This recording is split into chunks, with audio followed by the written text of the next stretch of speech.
mga kababayan, ang pambansang awit ng Pilipinas. Kayang magiliw, helas ang sinanganan, alam ng puso, sa titik mo'y buhay.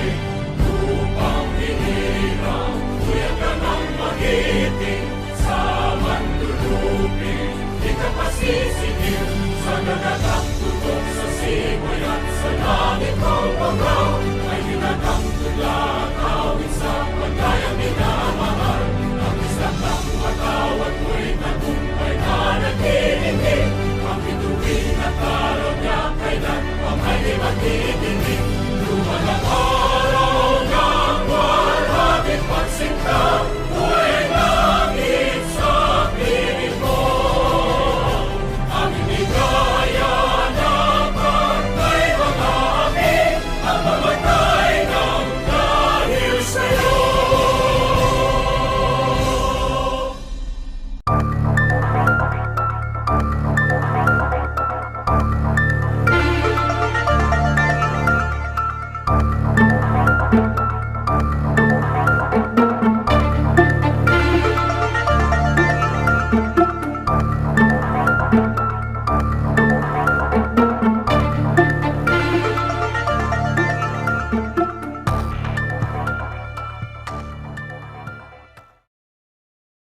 A pleasant day to you all.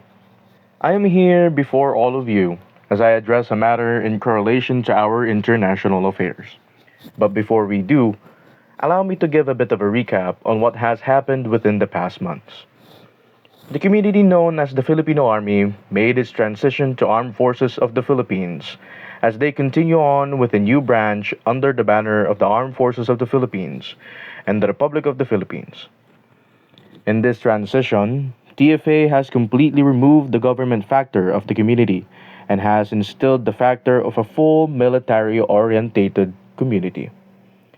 In this matter, a diplomatic situation arose beyond our borders in accordance with the last administration.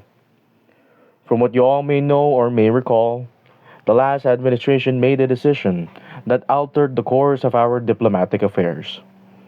An alliance that was withdrawn and has resulted to global pressure. In this matter, the so-called alliance that was withdrawn was from the community called the Socialist Republic of Vietnam. A community that has a very hefty reputation globally in terms of Muslim communities. This relation between TFA and SROV has been damaged by the last governmental administration by acting drastically to whereas the said nation and its regulations were violated and has entered a miscommunication between the last administration. The miscommunication points towards TFA as those who've reigned before us decided that it'll be a good idea to act drastically rather than logically and to critically think on what will be the outcome of their actions. As the last administration partially completed their term, some left the community while others remained to serve. But as we continue forward, the burden that has been left by a specific individual from the past governmental administration is being felt by the current leaders who aims to ensure stability, integrity, duty, unity, and peace as they continue forward. A more formal document, or an accord, will be made available to the public once it has been finalized by the Armed Forces of the Philippines headquarters.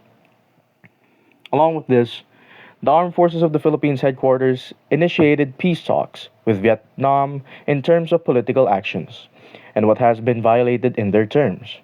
In this matter, the Armed Forces headquarters has been faced with an accord that contains the said violations and wrongdoings of the past leaders, along with their demands for us to be able to continue forward in peace. I once again extend this message to the people of Vietnam as I request supplication for what has been committed by the former regime. Along with this, I humbly request that all allegations and accusations directed to the Armed Forces of the Philippines as a whole be redirected to the individual responsible for actually violating terms. I, as the current Chief of Staff of the Armed Forces, hopes that we will be cleared from such allegations. I aim to walk with other communities in unity and peace, not with hatred and tension between us all. And as I speak of unity and peace, let this also serve as a stern reminder to those intending to maltreat, impair, destruct, or spoil up mischief against the armed forces of the Philippines. It will not be taken lightly. With this reminder, I would like to address the actions of the community called the Philippine Air Force, or PAF, owned by Gerald Official. In a very recent case, the intelligence sector of the armed forces intercepted a hideous plan of PAF headquarters planning to nuke TFA. A document will be made available to the public to see what ill intentions they may have planned.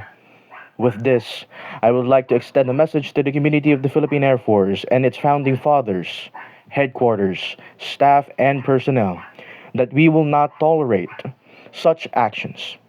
With that, I declare a diplomatic warning towards the Philippine Air Force and demand that the individuals having the said intentions be reprimanded.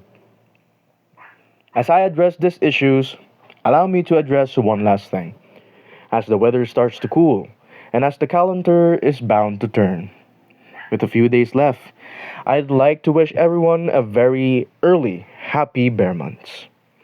As we all continue to move forward as one, let us all serve with purpose, be an example to those aspiring to serve, and let us always uphold the integrity, duty, and responsibility instilled to us by our ancestors. And that is serving the people and securing the land, as we continue to sail with the purpose of protecting the seas and securing our future.